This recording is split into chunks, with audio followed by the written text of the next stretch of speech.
하나님의 말씀은 출애굽기 20장 14절에서 15절의 말씀입니다. 간음하지 말지니라, 도적질하지 말지니라. 아멘. 할렐루야. 주의 평강의 복을 기원하는 마음으로 샬롬 인사 나누시기 바랍니다. 샬롬. 샬롬. 오늘도 수요 새벽 기도에 잘 나오셨습니다. 수요 예배가 오늘 저녁 7시 반에 본당에서 드려지게 되겠습니다. 우리가 10계명의 말씀을 매일 2계명씩 상고해 나가고 있는데, 오늘 우리가 대한 계명이 몇 번째 계명입니까? 바로 제 7계명과 8계명이죠. 소위 7계라고 하는 7번째 계명은 간음하지 말지니라 하는 계명입니다. 정말 죄 많고 음란한 세대 가운데서 이 계명을 범하고 가정을 깨뜨리는 그런 불행한 사태가 많이 벌어지고 있는 그런 세대를 우리가 살아가고 있습니다. 하나님의 은혜로 가정을 지키고 배우자가 평생 서로 사랑하고 존중하여 해로하는 가정들, 하나님의 은혜를 입은 거죠. 오거스틴이 그런 말을 했습니다. 죄인에 대한 하나님의 첫 번째 심판은 그 죄를 범하도록 허용하는 것이다 라고 했어요. 우리가 남보다 더 의로워서 이 계명을 지켜 살고 가정을 지켜온 것이 아니고, 하나님의 은혜가 내게 임해서 똑같은 죄인인 내가 이 계명을 범하지 않고 가정을 지켜왔다, 그렇게 말해야 맞을 것입니다.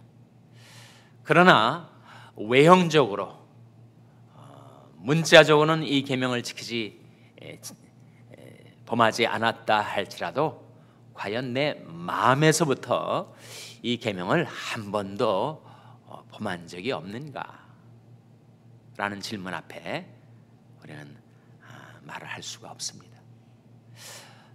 혹자는 십계명뿐만 아니라 율법의 모든 조항을 외형적으로 자기 행위로 범치 않았기 때문에 나는 율법을 지켰다 라고 말하기가 쉬운데, 그것은 바로 율법의 의문, 즉 율법의 조문, 레터는 지켰을지 몰라도 율법의 영, 율법의 스피릿 앞에서 과연 내가 이 말씀을 완벽하게 지켜왔다라고 말할 수가 있겠는가? 이 바리새인들의 문제가 무엇이었느냐면, 항상 외적인 행위와 율법 조문을 연결시켜서 우리는 이 계명들을 다 지켜왔기 때문에 하나님 앞에 의롭다, 그렇게 생각을 했다는 거예요. 그래서 예수님께서 산상수훈 가운데서 바로 이 7계에 관한 말씀을 이렇게 말씀하셨습니다. 마태복음 5장 27절 28절 말씀이죠. 한번 같이 보시기 바랍니다. 마태복음 5장 27절 28절 말씀 찾아서 같이 읽겠습니다.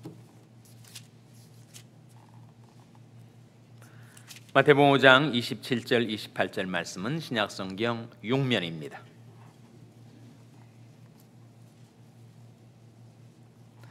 마태복음 5장 27절 28절 말씀 같이 읽겠습니다. 시작. 또 간음치 말라 하였다는 것을 너희가 들었으나 나는 너희에게 이르노니 여자를 보고 음욕을 품는 자마다 마음에 이미 간음하였느니라.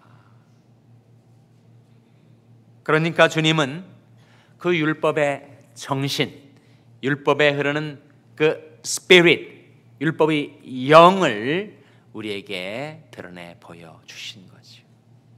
율법의 조문만 가지고 외형적인 행위로 지켜왔다라고 스스로 의롭다 생각하는 그들 향하여 율법 속에 담겨진 정신을 아는가, 그 영을 아는가, 율법을 레터로만, 의문과 조문으로만 간주해서 그것을 지켰다라고 스스로 의롭게 생각하는 자들을 향하여 과연 간음하지 말라라고 하는 그 하나님의 계명을 지켰다고 할 수가 있는가?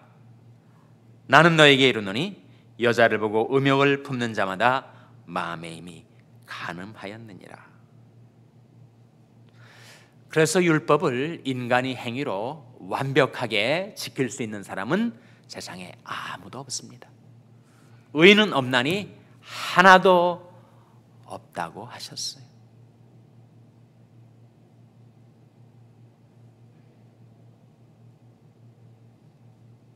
그래서 율법으로는 죄를 깨닫게 됩니다.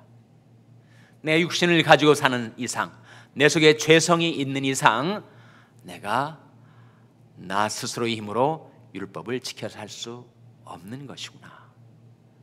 그러니 내게는 구세주가 필요하구나. 내가 지었던 모든 죄를 용서해 주시고 이제는 이 계명을 따라 살 수 있게 도와주시는 구속주가 내게는 필요하구나. 율법은 우리로 하여금 죄를 깨닫게 하고 우리를 예수 그리스도로 인도하는 모학 선생이 되는 것입니다. 가정교사가 되는 거예요. 율법이 없을 때는 사람이 다 스스로 의롭다고 생각을 합니다. 내가 왜 죄인이냐라고 하는 반응을 전도하다 보면은 자주 대하게 되죠. 율법을 모르기 때문에, 자기 죄를 깨닫지 못하기 때문에 그런 반응을 하는 것입니다.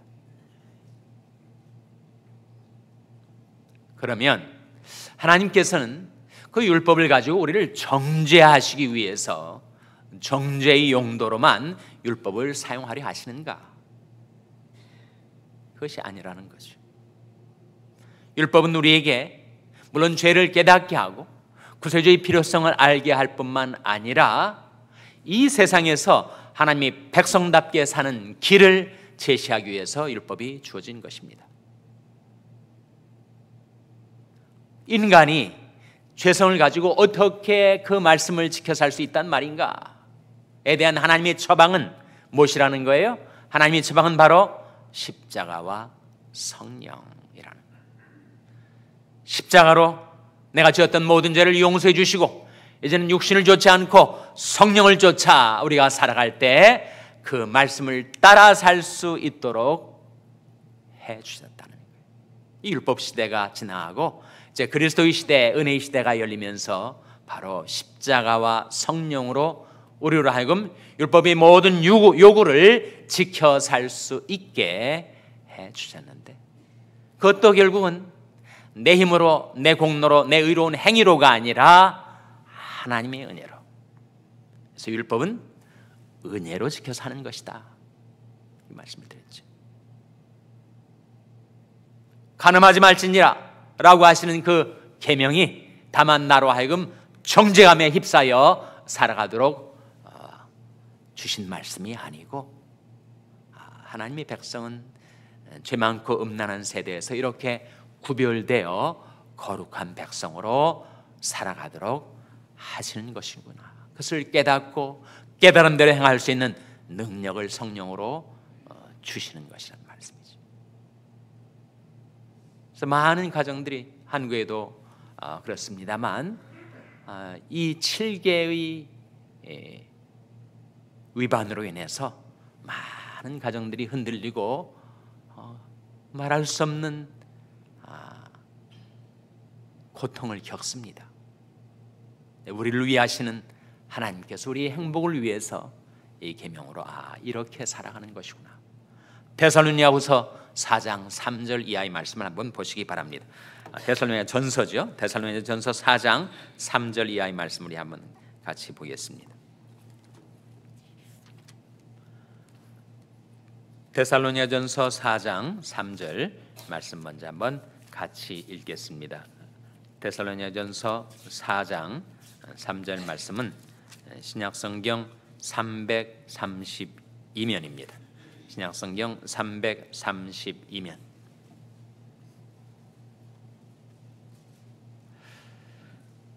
데살로니가전서 4장 3절 말씀 같이 읽겠습니다. 시작. 하나님의 뜻은 이것이니 너희 거룩함이라 곧 음란을 버리고. 하나님의 뜻은 뭐라고요? 하나님의 뜻은 이것이 너희 거룩함이라. 곧 음란을 버리고 각각 거룩함과 존귀함으로 자기 아내에 취할 줄을 알고. 아내에 해당되는 단어에 번호가 붙여져 있는 분들은 그 밑에 각 줄을 보세요. 뭐라고 나옵니까? 뭐라고 나와요? 헬, 그릇, 그렇게 나오죠. 그러니까 헬라어로는 그릇이란 말입니다. 그래서 각각 거룩함과 존귀함으로 자기 그릇을 취할 줄을 알라. 그릇은 몸을 가리킵니다. 그러니까 자기 배우자를 거룩함과 존귀함으로 대할 뿐만 아니라 자기 그릇, 자기 몸을 잘 간수하라. 그래서 5절에 하나님을 모르는 이방인, 세상 사람들이죠. 하나님을 모르는 이방인과 같이 세욕을 좇지 말고 일에 분수를 넘어서 형제를 해하지 말라.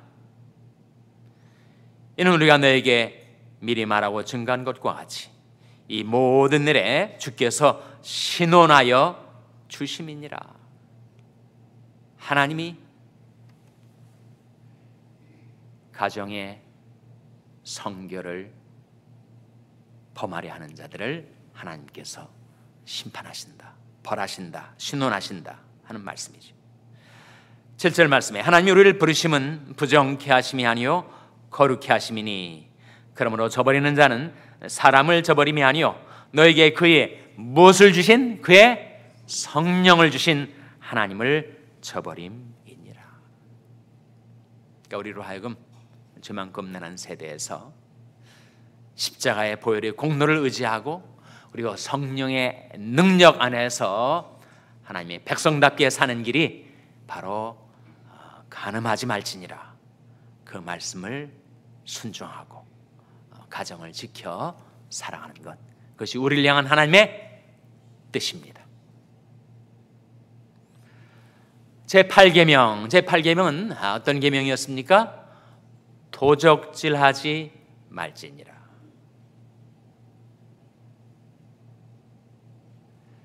도적질하는 것은 결국 정당하게 내 것이 아닌데 남의 것을 취하는 것이 도적질 아닙니까?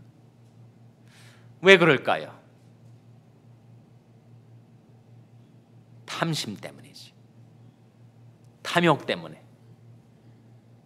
그래서 남의 것을 자기 것으로 취하는 도적질. 그래서 그 탐심으로 인해서 패가 망신하는 사람들이 많이 있습니다. 그럼 우리들 향하여 하나님의 말씀은 하나님을 너의 자원으로 삼아라. 하나님이 너희 모든 필요를 공급해 주실 것이다. 내 양식과 물은 끊쳐지지 않을 것이다. 하나님이 너의 보장이 될 것이다. 그런 귀중한 약속을 우리에게 주십니다. 이사야 33장 15절 16절 말씀 한번 보시기 바랍니다. 이사야 33장 15절 16절 말씀. 이사야 33장 15절 16절 말씀은 구약성경 1004면입니다. 구약성경 1004면.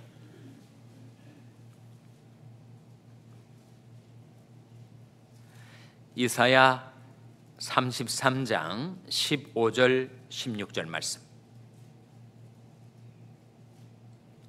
찾으셨습니까? 이사야 33장 15절 16절 말씀 같이 읽겠습니다. 시작. 오직 의롭게 행하는 자, 정직히 말하는 자, 토색한 재물을 가증히 여기는 자, 손을 흔들어 뇌물을 받지 아니하는 자, 귀를 막아 피 흘리려는 꾀를 듣지 아니하는 자, 눈을 감아 악을 보지 아니하는 자, 그는 높은 곳에 거하리니 견고한 바위가 그 보장이 되며 그 양식은 공급되고 그 물은 끊이지 아니하리라 하셨느니라. 이 놀라운 약속이 우리에게 주어진데 그는 높은 곳에 거하리니 하나님이 그를 높은 곳에 올려주시겠다는 거죠. 그리고 견고한 바위가 그 무엇이 된다고요? 그 보장이 될 것이다. 그리고 그 양식은 공급되고 그 물은 끊치지 아니하리라. 누구에게 약속이 주어집니까? 15절 말씀. 오직 의롭게 행하는 자, 정직히 말하는 자, 토색한 재물을 가증히 여기는 자, 내 것이 아닌데 그것을 취하려는 탐심과 도적질, 거기에서 자유케 된 자. 아간이라는 사람이 정말 잘 나가던 이스라엘의 지도자, 촉망되는 지도자였었던 아간이 하나님이 금지한 재물을 도적질했어요. 그래서 온 가족들이 몰살을 당합니다. 불행한 성경의 한 페이지인데, 왜 아간이 그렇게 됐다고요? 아간이 스스로 실토한 대로 내가 그 극산품의 옷과 금, 은, 보석을 보고 취하여 탐하였나이다. 세 가지가 나오잖아요. 보고, 취하여, 탐하였나이다. 보는 순간 탐심이 발동되어 그것을 취해버렸단 말이에요. 도적질하지 말지니라 라는 계명을 범했던 아간은 그래서 그렇게 망하고 말았습니다. 반면에 토색한 재물을 가증히 여기는 자, 손을 흔들어 뇌물을 받지 아니하는 자, 눈을 감아 악을 보지 아니하는 자, 하나님이 거룩한 백성답게 이 세상에 살아가는 자들 위해서는 하나님이 그를 땅의 높은 곳에 올려주시고 견고한 반석이 거의 보장이 되고, 견고한 반석은 결국은 그리스도를 상징하는 거 아닙니까? 만세 반석 대신 그리스도께서 그 인생의 보장이 되어주시고 그 양식은 공급되고 그 물은 끊치지 아니하리라. 그래서 오늘 우리에게 주어진 두 계명, 제7계명과 제8계명, 간음하지 말지니라, 도적질하지 말지니라에 대한 하나님의 처방은 뭐라는 겁니까? 하나님께 대한 사랑과 믿음으로써 우리가 정말 하나님을 사랑하고 하나님을 사모하고 하나님을 갈망하고 하나님을 사랑한다면 음욕에 휘둘리지 않게 될 것이고, 정말 우리가 하나님을 신뢰하고 의지한다면 하나님 공급하심을 받아 도적질하지 말지니라 라고 하신 그 금령을 지켜 살 수 있게 되지 않겠는가. 우리의 믿음과 사랑을 하나님께 두고 이 말씀 따라 순종하며 사는 은총이, 성령의 능력이 저와 여러분에게 임하게 되시기를 주님의 이름으로 축원합니다. 기도하시겠습니다. 오늘 말씀 기억하며, 하나님, 저희들이 하나님을 사랑하고 하나님을 신뢰함으로 이 계명의 말씀을 순종하며 살게 도와주시옵소서. 기도하시기 바랍니다. 우리 자녀들 위해서 기도할 때, 하나님, 저희 자녀들이 하나님을 사랑하고 하나님을 신뢰하는 자녀들 되어서 하나님의 계명 따라 살게 하여 주시옵소서. 위하여 기도하시기 바랍니다. 평생에 연약한 지체들 위해서 기도해 주시기 바랍니다. 하나님의 권능의 손으로 안수해 달라고 기도해 주시기 바랍니다. 우리 샬롬교회를 위해서 기도할 때, 하나님, 저희 샬롬교회가 주님의 얼굴을 바라뵙고 주님을 사랑하고 주님을 신뢰하는 교회로 이 세상에 살게 해 주시옵소서. 위하여 기도해 주시기 바랍니다. 여러분의 생업을 위해서 기도하시고 니카라구아 이동홍 선교사님을 위해서 기도해 주시기를 바랍니다. 새 소원, 새 결심을 하나님께 아뢰시기 바랍니다. 교육관 건립을 위해서 기도해 주시기 바랍니다. 하나님, 저희들을 성령으로 충만케 하여 주시옵소서. 이런 제목들로 우리 합심해서 기도하겠습니다.